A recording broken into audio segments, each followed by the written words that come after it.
Parte 1. Los poderes de Granmerer. Un golpeteo sonoro y apremiante en la puerta de red metálica retumbó por todo el edificio y distrajo la atención de Granmerer, Catherine, y la mía de nuestro trabajo. Aquella noche estábamos arriba, en el garage, entonces telar, tejiendo hebras de algodón para hacer mantas y venderlas en el puesto de carretera que teníamos frente a la casa los fines de semana, cuando acudían los turistas a visitar los pantanos. Contuve el aliento, las llamadas se hicieron más intensas y más frenéticas. «Baja a ver quién es, Ruby», me ordenó Granmerer con voz tajante. «Date prisa. Si es otra vez Grandper Jack, borracho de ese whisky de los pantanos, cierra la puerta lo más rápido que puedas», añadió, aunque quedó patente por cómo abrió sus ojos oscuros que sabía que no era él, sino alguien portador de noticias muchas más terribles y desagradables. Se había levantado un fuerte viento bajo las gruesas capas de nubarrones que nos cercaban como una mortaja, ocultando el cuarto de luna y las estrellas en el cielo de abril de Luisiana. Aquel año la primavera había sido un veranillo. Los días y las noches eran tan calurosos y húmedos que por las mañanas encontraba moho en los zapatos. A mediodía el sol hacía fulgurar las varas de oro y las moscas y los genjenes se agitaban enloquecidos en busca de una sombra fresca. En las noches claras podía vislumbrar dónde había salido las arañas, dama dorada típica de las ciénegas, y tejido sus gigantescas redes para su captura cotidiana de escarabajos y mosquitos. Habíamos extendido sobre nuestras ventanas una tela fina que impedía la entrada a los insectos, pero no a la brisa fresca que venía del golfo. Corrí escalera abajo y por el estrecho pasillo que unía la parte trasera de la casa a la frontal, la visión de Teresa Rodríguez con la nariz aplastada en la red metálica me detuvo en seco, como si mis pies se hubieran vuelto de plomo. Estaba más blanca que un nenúfar y tenía los ojos llenos de pánico y el cabello negro de color café muy alborotado. «¿Dónde está tu abuela?», preguntó histéricamente. Llamé a Granmerer y me acerqué a la puerta. Teresa era una muchacha bajita y robusta que me llevaba 3 años. Con sus 18 primaveras era la mayor de 5 hermanos. Sabíamos que su madre estaba a punto de dar a luz a un nuevo hijo. «¿Qué ocurre, Teresa?», pregunté tras reunirme con ella en la galería. «¿Se trata de tu madre?». De repente rompió a llorar, con su voluminoso pecho hinchándose al ritmo de los sollozos y las manos cubriéndole la cara. Me giré hacia la casa en el momento en que Granmerer descendía los últimos peldaños. Le echaba una mirada a Teresa y se santiguaba. «Habla deprisa, niña», azuzó a la joven, yendo rauda hasta el umbral. «Mi mamá ha alumbrado a un niño muerto», gimió Teresa. «Mon Dieu», exclamó Granmerer Catherine, y se persignó nuevamente. «Lo presentía», murmuró y me miró. Recordé un instante mientras tejíamos en el que mi abuela había alzado los ojos de su labor para escuchar los ruidos de la noche. El grito de un mapache había vibrado en nuestros oídos como si fuera el llanto de un bebé. «Mi padre me ha mandado a buscarla», masculló Teresa entre lágrimas. Granmerer Catherine asintió y estrujó amablemente la mano de la joven. «Iré ahora mismo». «Gracias, señora Laundrie, se lo agradezco», dijo Teresa, y desapareció en la oscuridad, dejándome confundida y asustada en la galería. Mi abuela ya había empezado a reunir sus enseres y llenar una cesta de fibra de roble. Entré en la casa sin pérdida de tiempo. ¿Qué quiere el señor Rodríguez, Gran Merer? ¿Cómo puedes ayudarles ahora? Cuando la abuela era solicitada en plena noche, por lo regular significaba que había alguien muy enfermo o afligido. Cualquiera que fuera la causa, mi estómago hormigueaba, como si me hubiera tragado una docena de moscas y todas zumbaran en un torbellino interminable. «Trae la lámpara de butano», ordenó ella en vez de responder. Me apresuré a obedecer. A diferencia de la desquiciada Teresa Rodríguez, a quien el terror había iluminado el camino a través de la tiniebla, nosotras necesitábamos la lámpara para ir desde la galería, surcando la saturada hierba, hasta la carretera de grava, negra como boca de lobo. Para Gran Merer, el encapotado cielo encerraba presagios ominosos, especialmente aquella noche. Tan pronto salimos, levantó la vista, meneó la cabeza y masculló. Esto no es buena señal. Detrás de nosotras, el pantano pareció cobrar vida con sus agoreras palabras. Las ranas croaron, gaznaron los pájaros nocturnos, y los caimanes se deslizaron por encima del frío fango. A mis 15 años ya le sacaba unos 5 centímetros a Gran Merer Catherine, que con los mocasines apenas sobrepasaba 1,50 m y 6 de estatura. Aunque de talla diminuta, era la mujer más fuerte que conocía, porque, además de su sabiduría y su coraje, poseía las facultades de un treintour, un curandero. Era una curadora, tanto física como espiritual, que no vacilaba en entablar batalla contra el mal, por muy demoníaco o insidioso que fuera.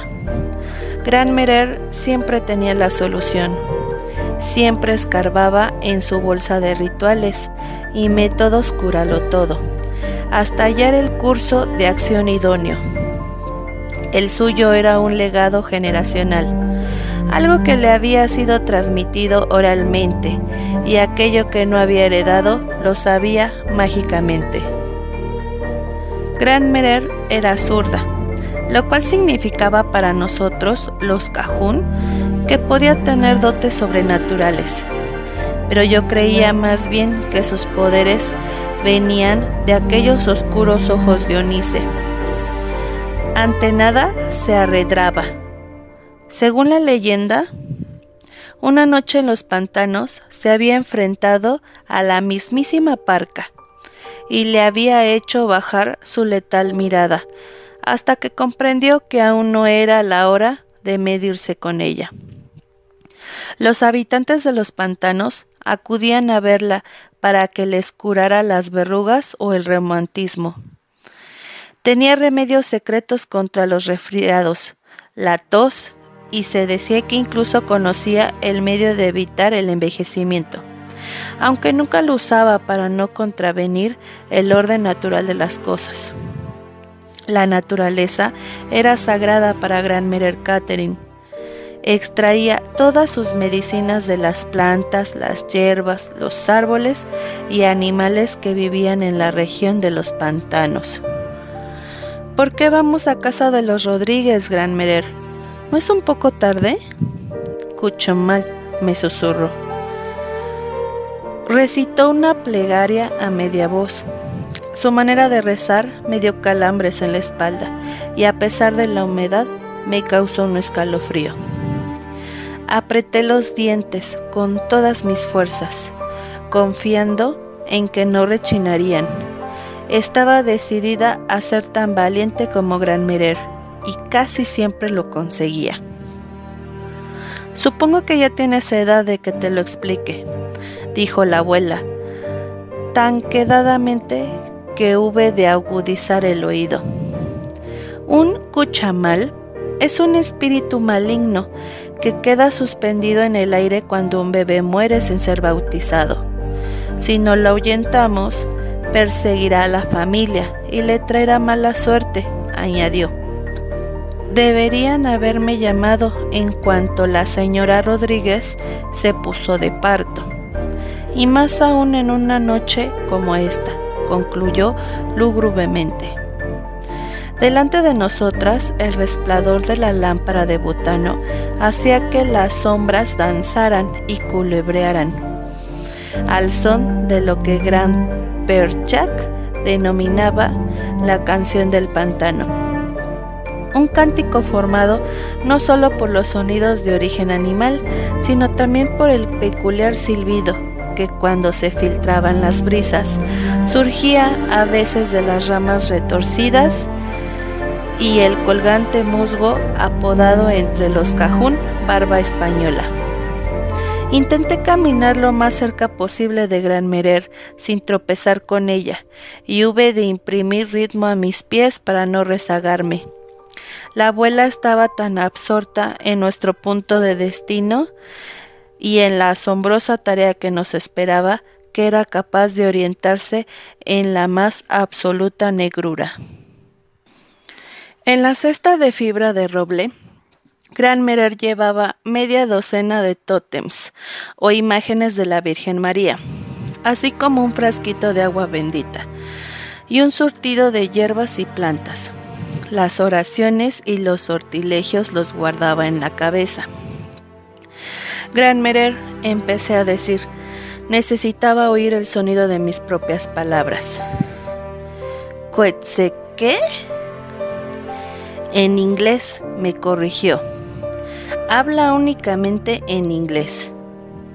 Gran Merer siempre insistía en que utilizáramos esa lengua, sobre todo cuando salíamos de casa. A pesar de que la lengua cajún es francesa, algún día abandonarás estos pantanos, vaticinó, y vivirás en un mundo que quizás menosprecie nuestro idioma y nuestras costumbres. ¿Por qué iba a dejar los pantanos?, pregunté. ¿Y por qué convivir con personas que puedan mirarme con desdén? Así será, repuso ella con su habitual tono misterioso. Es inevitable. Gran Merer, comencé de nuevo. ¿Por qué asedía un espíritu a los Rodríguez? ¿Qué mal han hecho? Ninguno. El niño ha nacido muerto. El espíritu habitaba su cuerpo, pero no ha recibido el bautismo y ahora no tiene a dónde ir. Así que vengará entre ellos para acarrearles la desgracia. Miré hacia atrás. La noche caía como una plamiza, cortina a nuestras espaldas, empujándonos a continuar. Cuando doblamos un recodo, me alegré al distinguir las ventanas iluminadas de los Bute, nuestros vecinos más próximos. Su visión me permitió fingir que todo era plenamente normal. ¿Has hecho esto muchas veces, Gran Merer? Sabía que la presencia de la abuela era requerida en numerosos ritos, desde bendecir una casa nueva hasta infundir suerte a un pescador de camarones o de ostras. Las madres de las recién casadas que no podían tener hijos la llamaban para pedirle que las hiciera fértiles, y con bastante frecuencia quedaban embarazadas. Yo conocía tales prodigios, pero nunca había oído hablar de un cuechumal. Desgraciadamente, más de lo que quisiera, contestó Gran Merer. Igual que hicieron otros traitors antes que yo desde los días remotos en que vivíamos en nuestros antiguos dominios. ¿Y siempre lograste ahuyentar al espíritu perverso? Siempre, respondió ella, con tanta rotundidad que de pronto me sentí segura. Gran Merer, Catherine y yo vivimos solas en una casita montada sobre los palillos, con el tejado de estaño y una galería en el frente. Vivíamos en Houma, Luisiana, que estaba en el condado de Terrebonne. La gente decía que el condado se encontraba solo a 2 horas en coche de Nueva Orleans, pero yo no podía confirmar si era cierto, puesto que nunca había viajado a aquella ciudad. De hecho, no había salido de los pantanos. Grandmerer había construido la vivienda con sus propias manos, hacía más de 30 años, cuando se casó con Grandmerer Catherine. Como la mayoría de los hogares cajún, la casa se alzaba sobre pilotes para impedir el acceso a los animales reptantes y ofrecernos una cierta protección de las inundaciones y la humedad. Sus paredes eran de maderas de ciprés y la techumbre, como he dicho, de estaño ondulado. Siempre que llovía, las gotas tamborileaban sobre nosotros igual que timbales. Al forastero esporádico que iba a nuestra casa tal vez lo perturbaban, pero nosotros estábamos tan acostumbrados al repiqueteo como el grito estridente de los halcones. ¿A dónde va el espíritu cuando lo ahuyentamos?, pregunté. De vuelta al limbo, donde ya no pueda perjudicar a las buenas gentes, temerosas de Dios, me aclaró la abuela.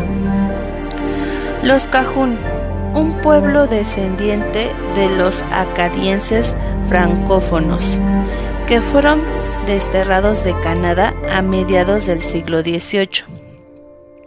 Creíamos en una forma de espiritualidad que conciliaba el catolicismo con la tradición precristiana.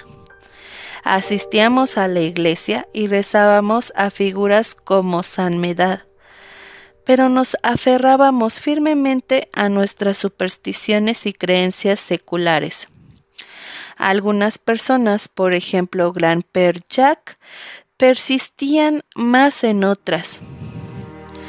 El abuelo participaba a menudo en actividades colectivas para conjurar la mala suerte y tenía una colección de talismanes como dientes de caimán y orejas de ciervo disecadas, que lucían ceñidos de cuello o sujetos al cinto.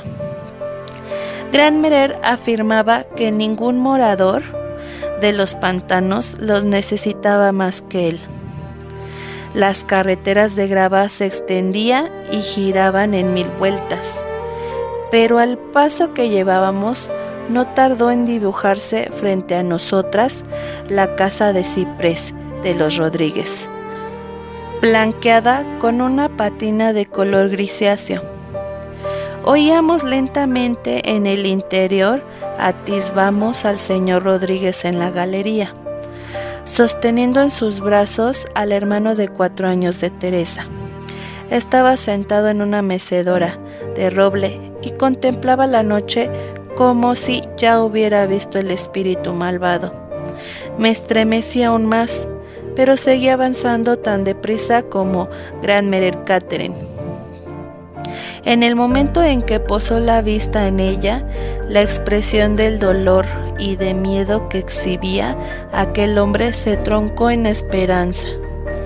Me reconfortó comprobar cuán respetada era Grandmerer. «Gracias por venir tan pronto, señora Laundrie. Gracias por venir», dijo, y se repuso de pie rápidamente. «Teresa», gritó. La joven salió de la casa para ocuparse de su hermanito. Rodríguez le abrió la puerta a mi abuela y tras bajar la luz de la lámpara la seguí hasta el interior.